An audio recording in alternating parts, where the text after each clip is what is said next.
Hello प्यारे साथियों, good morning, welcome back. कैसे हैं आप सब? उम्मीद करता हूँ बहुत अच्छे होंगे। तो हम पढ़ रहे हैं भारत का भूगोल और इसमें हम भारत की नदियों से हमने स्टार्ट किया था, जिसमें हमने भारत की नदियों को दो भागों में बांटा, हिमालय की नदियाँ और प्रायद्वीपीय भारत वाली नदियाँ। अब हिमालय से निकलने वाली तीन तरह की नदियाँ हैं, जो पहली सिंधु नदी तंत्र, दूसरा ब्रह्मपुत्र नदी तंत्र और फिर तीसरा गंगा नदी तंत्र। तो हमने इन तीनों प्रकार की नदियों को हम पढ़ चुके हैं। आज से हम स्टार्ट करेंगे प्रायद्वीपीय वाली नदियां, जिसमें नर्मदा, ताप्ती, माही, गोदावरी, कृष्णा, सोन नदी शामिल है। ठीक है, तो ये हम भारत की नदियां पढ़ रहे हैं। अब इनके बारे में थोड़ी सी चीज मैं बता देता हूं। देखिए, जो हिमालय से निकलने वाली नदियां हैं उनको कह सकते हैं नई नदियां, लेकिन जो अब हम पढ़ रहे हैं प्रायद्वीपीय भारत वाली नदियां, या फिर जो दक्षिण की ओर बहती हैं, जो हमारी वो नदियां जो बंगाल की खाड़ी में जाकर गिरती हैं, वो नदियां हिमालय से निकलने वाली नदियों से कहीं ज़्यादा पुरानी हैं। अब एक चीज़ और है, जो प्रायद्वीपीय वाली नदियां हैं वो वृक्षाकार अपवाह तंत्र का है। वृक्षाकार समझ रहे हो? जो वृक्ष होता है, जो हमारा पेड़ होता है और उसकी जो डंडी होती है वो इधर उधर को भगती है ना, बिल्कुल सेम उसी तरह की ये वृक्षाकार अपवाह तंत्र है इसका। ठीक है, तो चलिए एक चीज़ और देखिए, कुछ शब्द होते हैं जब हम पढ़ते हैं, हम किताब से पढ़ रहे हैं या फिर हम कोचिंग से पढ़ रहे हैं, बोर्ड पर कुछ लिखा हुआ है, कोई शब्द लिखा हुआ है, हम जो शब्द हम पढ़ रहे हैं उनको केवल पढ़ना ही हमारा मकसद नहीं होता, उनके बारे में जानना भी हमें ज़रूरी है कि जो शब्द लिखा है, जो हमने पढ़ा है, उस शब्द का मतलब क्या होता है, उसका अर्थ क्या होता है। जैसे बात करते हैं आज प्रायद्वीपीय वाली नदियाँ। प्रायद्वीपीय वाली नदियाँ यानी कि प्रायद्वीपीय आखिर होता क्या है?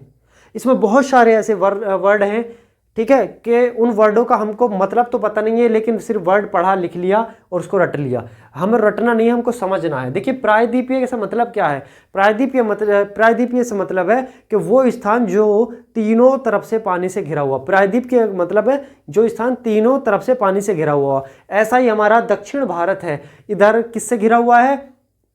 इधर अरब सागर से घिरा हुआ है। नीचे तमिलनाडु वाला क्षेत्र, उधर भी पानी है। और इधर अगर आप चले जाओगे कहाँ, पश्चिम बंगाल की तरफ, तो इधर बंगाल की खाड़ी, उधर से भी घिरा हुआ है। इसलिए दक्षिण भारत को प्रायद्वीपीय भारत कहते हैं, प्रायद्वीपीय भारत कहते हैं। उसी से निकलने वाली नदियों को आज हम पढ़ेंगे, जिसमें आज हम नर्मदा नदी को जानेंगे। किसको? नर्मदा नदी के बारे में हम आज पढ़ेंगे।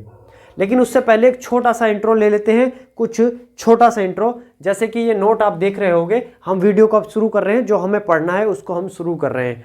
लेकिन अगर चैनल पर नए हैं, आज ही आप ज्वाइन हुए, तो उससे पहले जाएं और इस पहले जो 7-8 वीडियोज़ मैं डाल चुका हूं, पहले उनको देख लें। ठीक है, क्योंकि यहाँ से अगर आप पढ़ोगे तो समझ नहीं आएगा, अगर समझ भी आएगा तो पूरा 100% नहीं आएगा। उससे के लिए आपको शुरू से देखना पड़ेगा। ठीक है, चैनल को सब्सक्राइब कर दे, वीडियो को लाइक शेयर करना बिल्कुल नहीं बोले, रिक्वेस्ट है, सिर्फ इतना ही मांगते हैं आपसे। ठीक, चलिए नोट, ये आप देख रहे होगे नोट। देखिए, प्रायद्वीपीय पठार का सामान्य ढाल पूर्व से दक्षिण की ओर होने के कारण प्रायद्वीपीय भारत की अधिकांश नदियां पश्चिमी घाट से निकलने के बाद बंगाल की खाड़ी में जाकर गिरती हैं। ये नदियां डेल्टा का निर्माण करती हैं। मैंने आपको बताया था कुछ शब्द ऐसे हैं जिनका हमें को अर्थ जानना बहुत ज़्यादा ज़रूरी होता है। जैसे कि इसमें दो तीन चीज़ आई, एक प्रायद्वीपीय पठार, एक पश्चिमी घाट और दूसरा डेल्टा का निर्माण। इनके बारे में हमको जानना बहुत ज़्यादा जरूरी। प्रायद्वीपीय भारत में आपको बता चुका हूँ, ठीक है, प्रायद्वीप भारत में आपको बता चुका हूँ। और अब मैं बात करता हूँ डेल्टा की। ये डेल्टा का निर्माण करती हैं कौन सी नदियाँ? प्रायद्वीपीय भारत से निकलने वाली नदियाँ। और ये नदियाँ, जो ये प्रायद्वीपीय पठार का जो सामान्य ढाल है वो पूर्व से मतलब पूर्व की ओर इसका ढलान है। प्रायद्वीपीय पठार का पूर्व की ओर या फिर दक्षिण पूर्व की ओर मैं कह सकता हूं। देखिए, पूर्व किस साइड में होता है? पूर्व इधर होता है, ये पूर्व है। ठीक, ये वाला पूर्व है। या तो इस साइड में होगा, इसका प्रायद्वीपीय पठार का जो रुख होगा पूर्व की तरफ होगा। पूर्व की तरफ नहीं है तो कहाँ होगा? दक्षिण पूर्व की तरफ है। इस कारण जो ये यहां से जो नदियां निकलती हैं, प्रायद्वीपीय पठार से जो नदियां निकलती हैं, जब इसका रुख पूरब की तरफ है, दक्षिण पूरब की तरफ है, तो ये नदियां कहाँ जाती हैं? ये नदियां इस साइड में जाती हैं। इनका रुख किधर होता है? बंगाल की खाड़ी में जाके गिर जाती हैं। इसी कारण, क्योंकि इस साइड में क्या होगा? इस साइड में उठा हुआ होगा और इस साइड में ढलान होगा दूसरा। ठीक है, क्योंकि ढलान है प्रायद्वीपीय पठार का। ठीक है, चलिए अब बात करते हैं, हम थोड़ा डेल्टा के बारे में जान लेते हैं। ये मैंने आपको बता दिया कि जो प्रायद्वीपीय पठार का जो सामान्य ढाल है वो पूरब में या फिर दक्षिण पूरब की ओर है, जिसके कारण प्रायद्वीपीय भारत की अधिकांश नदियां पश्चिम घाट से निकलने के बाद, पश्चिम घाट समझ रहे हो, पश्चिम घाट गुजरात वाला वो क्षेत्र है, ठीक है, गुजरात वाला वो पहाड़ी क्षेत्र है, उधर को उसको पश्चिम घाट बोलते हैं, निकलने के बाद बंगाल की खाड़ी में जाकर गिर जाती हैं। मैंने आपको बता दिया, जब ढलान किस साइड में है, पूरब की ओर है या फिर दक्षिण पूरब की ओर है, तो वो पानी कहाँ जाएगा, उसी साइड में जाएगा, और उस साइड में क्या है, बंगाल की खाड़ी है, वहां जाकर गिर जाती हैं। ये नदियां डेल्टा का निर्माण करती हैं। बात करते हैं अब डेल्टा की। डेल्टा आखिर होता क्या है? एक आपने सुना होगा डेल्टा, है ना, एक डेल्टा होता है और एक क्या होता है, एक होता है ज्वारनदमुख, एक होता है ज्वारनदमुख, और एक होता है क्या, एक होता है भ्रंश घाटी। ये तीन चीजें, ये तीन वर्ड हैं, इनको पहले आप इनको समझ लेते हैं कि होता क्या है, इनको समझ लेते हैं कि होता क्या है। देखिए कुछ नदियां ऐसी होती हैं, जैसे फॉर एग्जांपल, चलो मैं यहां ये बना लेता हूं, ये हमारा बंगाल की खाड़ी है, बंगाल की खाड़ी। अब ये क्या है, ये भ्रंश घाटी है, ये भ्रंश घाटी है, ठीक, और क्या है, और ज्वारनदमुख है, और एक और क्या है, एक और है डेल्टा। डेल्टा यहां दिख रहा है ना। चलिए देखो सुनो, भ्रंश घाटी का मतलब है जो दो पहाड़ हैं, दो पहाड़ हैं, दो। अब दो पहाड़ बहुत पुराने पहाड़ हैं दो, लेकिन पृथ्वी की क्रिया प्रतिक्रिया के कारण उनका बीच का कुछ स्थान नीचा हो गया, बहुत करोड़ों वर्षों बाद ऑटोमेटिक नीचे धंसता चला गया कुछ स्थान। दोनों पहाड़ खड़े हुए हैं, लेकिन बीच का जो उनका जो छोट एरिया है वो जमीन में नीचे धंसता चला गया। उस धंसने के कारण वो जो स्पेस बना उसी को भ्रंश घाटी बोलते हैं, उसी को क्या बोलते हैं, भ्रंश घाटी बोलते हैं। ठीक है, समझ रहे हो ना। दो पहाड़ हैं, दो पहाड़ों के बीच की जो स्पेस जगह है, जो जमीन के हिलने के कारण या जमीन के घूमने के कारण जिस भी के हिसाब से जो स्पेस बना है उसी को भ्रंश घाटी कहते हैं। और अब आप यहां पर इमेज देख रहे होगे भ्रंश घाटी की, किसकी, भ्रंश घाटी की आप इमेज देख रहे होगे, ये इमेज भ्रंश घाटी की है। ठीक है, चलिए अब बात करते हैं हम किसकी, ज्वारमुद नदी की। ज्वारमुद नदी क्या होती है, कोई नदी कंटिन्यू चली आ रही है और आके सीधी की सीधी डायरेक्टली कहां, पानी में गिर गई, बंगाल खाड़ी में गिर गई, अरब सागर में गिर गई, उसको बोलते हैं ज्वारमुद। ठीक है, जो डायरेक्ट आके मिल जाती है। लेकिन अब बात करते हैं हम डेल्टा की।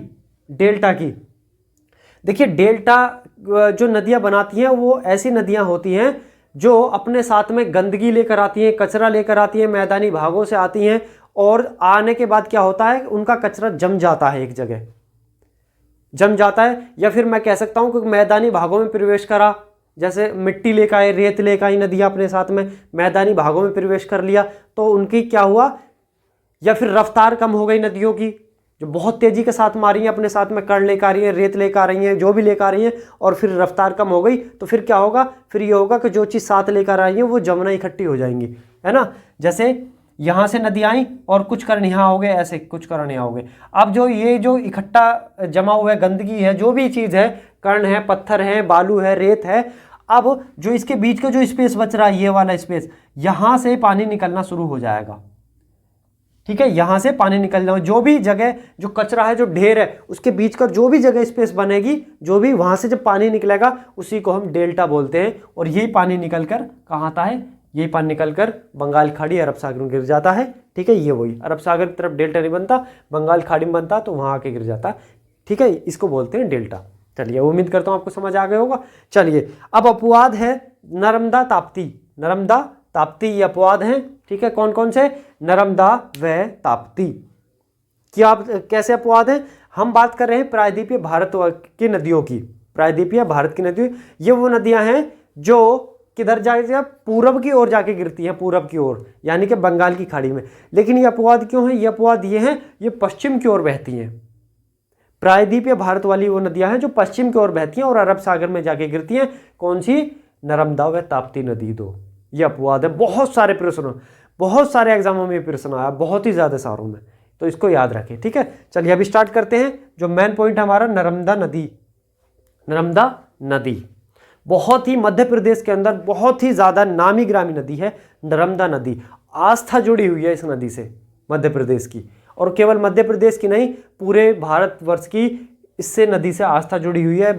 ठीक है, हिंदू धर्म से संबंधित नर्मदा नदी नर्मदा माँ के नाम से भी फेमस है। ठीक है, अगर मैं इसकी कुल लंबाई की बात करता हूँ तो 1312 किलोमीटर की लंबाई है, 1312 किलोमीटर की इसकी लंबाई है। और अगर मैं इसका उद्गम स्थान की बात करता हूँ कि ये कहाँ से निकलती है, मैं आपको हर वीडियो में बता रहा हूँ कि जब कोई नदी होती है वो कहीं से तो बन के चलती है और कहीं जाकर वो ख़त्म हो जाती है। तो ये कहाँ से बनकर चल रही है, ये अमरकंटक की पहाड़ी से बनकर चल रही है।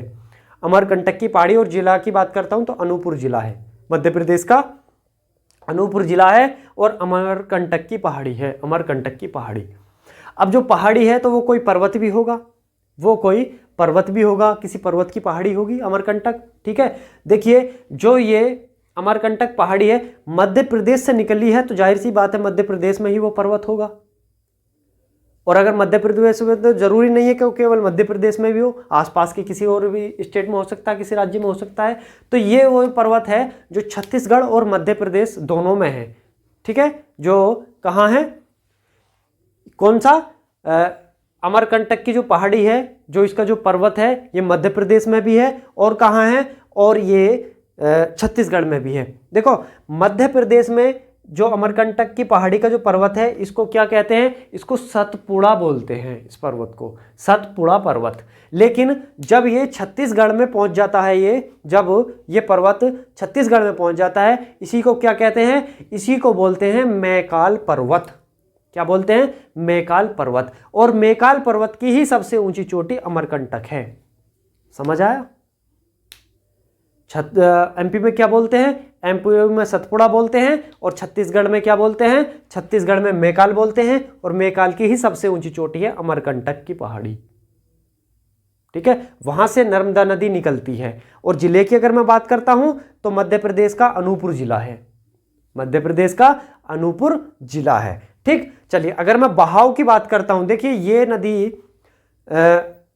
अमरकंटक की पहाड़ी से निकल के चलती है और कहाँ जाके गिर जाती है, ये खंबात की खाड़ी यानी कि गुजरात अरब सागर में जाकर ये गिर जाती है। तो मध्य प्रदेश से लेकर खंबात की खाड़ी गुजरात अरब सागर तक पहुंचने में किन किन राज्यों से गुजरती है उसकी बात हम कर लेते हैं। बहाव यानी कि पानी कहाँ कहाँ से गुजरता है, मध्य प्रदेश से जाता है, छत्तीसगढ़ से जाता है, गुजरात से जाकर खंबात की खाड़ी में मिल जाती है। ठीक है, अब बात करते हैं पानी का कितना परसेंट एमपी पे है, कितना परसेंट छत्तीसगढ़ पे है, कितना परसेंट गुजरात पे है। ठीक है, ये बात कर लेते हैं। तो 87%, 87% मध्य प्रदेश का पानी यूज करता है, और पानी मतलब 87% मध्य प्रदेश में बहती है, और छत्तीसगढ़ में केवल और केवल 1.5% बहती है, 1.5%, और गुजरात में 11.5% ही बहती है। ठीक है, चलिए उम्मीद करता हूं आपको समझ आया होगा। नहीं समझ आ रहा है तो क्या करना है, आपको करना यह है कि आप कमेंट बॉक्स में मुझे बताएं कि हमें यह समझ नहीं आ रहा। ठीक, अगला पॉइंट देख लेते हैं। अगला पॉइंट क्या है, यह नदी उत्तर में विंध्यन पर्वत तथा दक्षिण में सतपुड़ा पर्वत के मध्य भ्रंश घाटी से होकर बहते हुए खंबात की खाड़ी में जाकर गिर जाती है, जो अरब सागर की एक खाड़ी है। मैंने आपको बताया। ठीक है, यह नदी उत्तर में विंध्यन पर्वत तथा दक्षिण में सतपुड़ा पर्वत के मध्य भ्रंश घाटी से होकर, भ्रंश घाटी समझ रहे हो ना, मैंने अभी आपको बताया, दो पहाड़ों के बीच का बना स्पेस जो ऑटोमेटिक बन गया पृथ्वी के घूमने की वजह से, थोड़ा हटने की वजह से, जैसे भी बना उसको भ्रंश घाटी कहते हैं। और भ्रंश घाटी से होती हुई खंबात की खाड़ी में जाकर ये गिर जाती है, जो अरब सागर की ही खाड़ी है। ठीक है, समझ आया। चलिए अगला पॉइंट है, यह नदी मध्य प्रदेश की सबसे बड़ी नदी है तथा यह नदी पश्चिम की ओर बहने वाली सबसे लंबी नदी भी है। पश्चिम की ओर मध्य प्रदेश की सबसे बड़ी है, और पश्चिम की ओर बहने वाली भी यही नदी सबसे बड़ी नदी है, सबसे लंबी नदी है। ठीक है, अगला पॉइंट देख लीजिए। अगला पॉइंट है, नर्मदा नदी भारत की 5वीं सबसे लंबी नदी है। 5वीं सबसे लंबी नदी है किसकी, भारत की 5वीं सबसे लंबी नदी कौन सी, नर्मदा नदी। अगला पॉइंट देख लीजिए, नर्मदा नदी को मध्य प्रदेश की जीवन धारा भी कहा जाता है। मध्य प्रदेश की जीवन धारा नर्मदा नदी को, ये भी बहुत सारी परीक्षाओं में पूछा गया सवाल है कि मध्य प्रदेश की जीवन धारा किस नदी को कहा जाता है। कौन सी? नर्मदा नदी। अगला पॉइंट देख लीजिए, नर्मदा नदी भ्रंश घाटी से बहती हुई ज्वार नद मुख का निर्माण करती है। ज्वार नद मुख समझ रहे हो, मैंने आपको बता दिया, जो डायरेक्ट जाके मिल जाती है, समा जाती है डायरेक्ट, वो ज्वार नद। ठीक, चलिए अगला पॉइंट है, सरदार सरोवर परियोजना किस नदी पर है? बहुत सारे परीक्षाओं में पूछा गया सवाल। कपिल धारा जलप्रपात जबलपुर शहर किस नदी के किनारे है? तो ये इन सभी का तीनों का आंसर क्या है? नर्मदा नदी। यानी कि सरदार सरोवर परियोजना किस नदी पर है? नर्मदा नदी पर है। कपिल धारा जलप्रपात किस नदी पर है? नर्मदा नदी पर है। और जबलपुर शहर किस नदी के किनारे बसा हुआ? नर्मदा नदी के किनारे बसा हुआ है। लेकिन इसके अलावा एक चीज और पूछी जा सकती है, सरदार सरोवर परियोजना नर्मदा नदी पर तो है, लेकिन है कहां, कौन सी जगह है? तो वो कौन सी जगह है? गुजरात।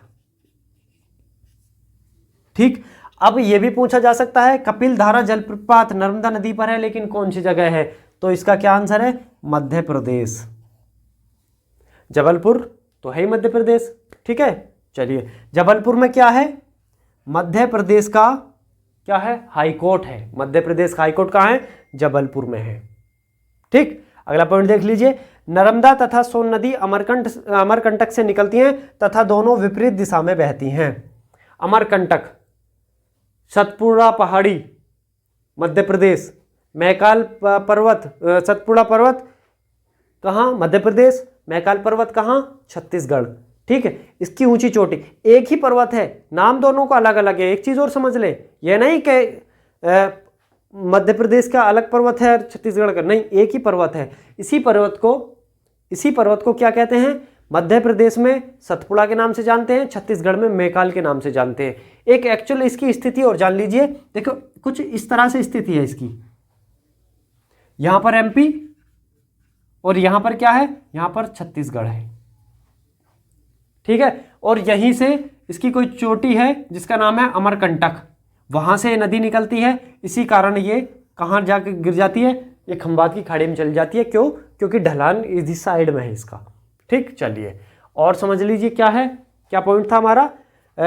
नर्मदा तथा सोन नदी। देखिए सोन नदी भी अमरकंटक से निकलती है, सोन नदी भी अमरकंटक से निकलती है, लेकिन होता क्या है कि ये अरब सागर में आके गिरती है।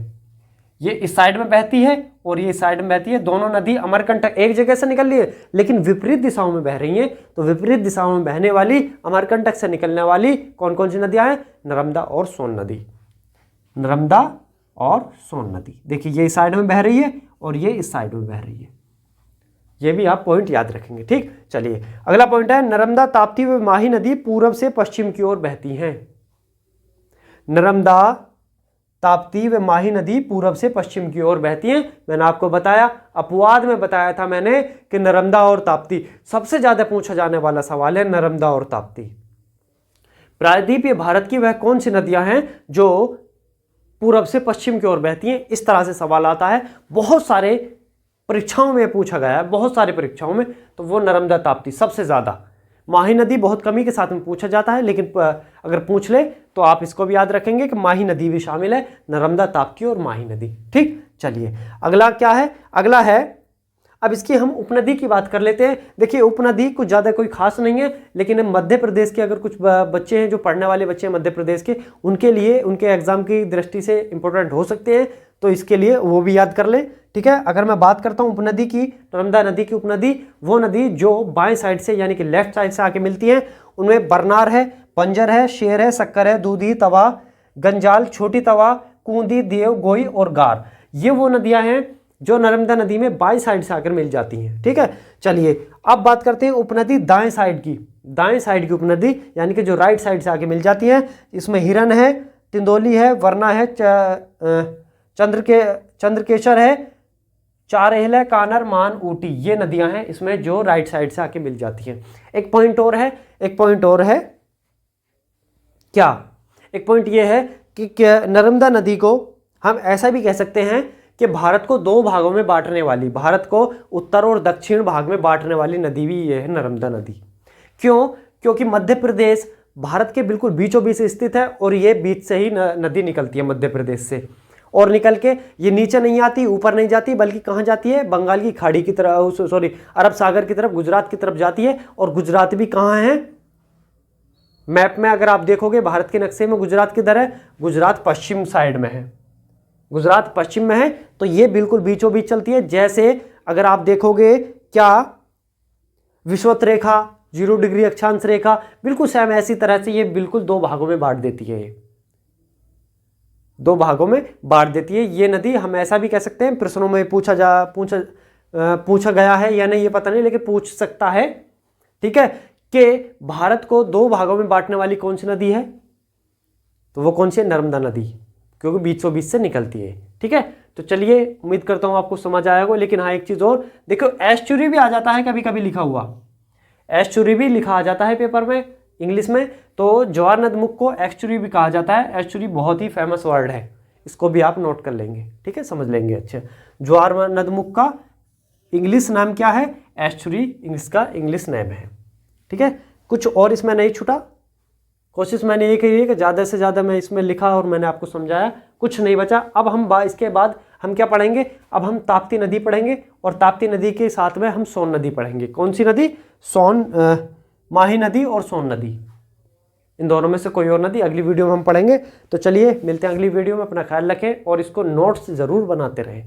नोट्स ज़रूर बनाते, नोट्स का मतलब है छोटा से छोटा लिख के, यानी कि अगर कोई वर्ड, अगर कोई सेंटेंस अगर 10 वर्ड का है तो उस 10 वर्ड को एक ही वर्ड में सम्मिलित कर देना, समा देना, वो आपका नोट्स कहलाता है। सबसे छोटा से छोटा उसको बना के रखें ताकि आपके रिवीजन में काम आए, ठीक है। तो अगली वीडियो में हम मिलेंगे, अपना ख्याल रखें, तब तक के लिए जय हिंद, जय भारत।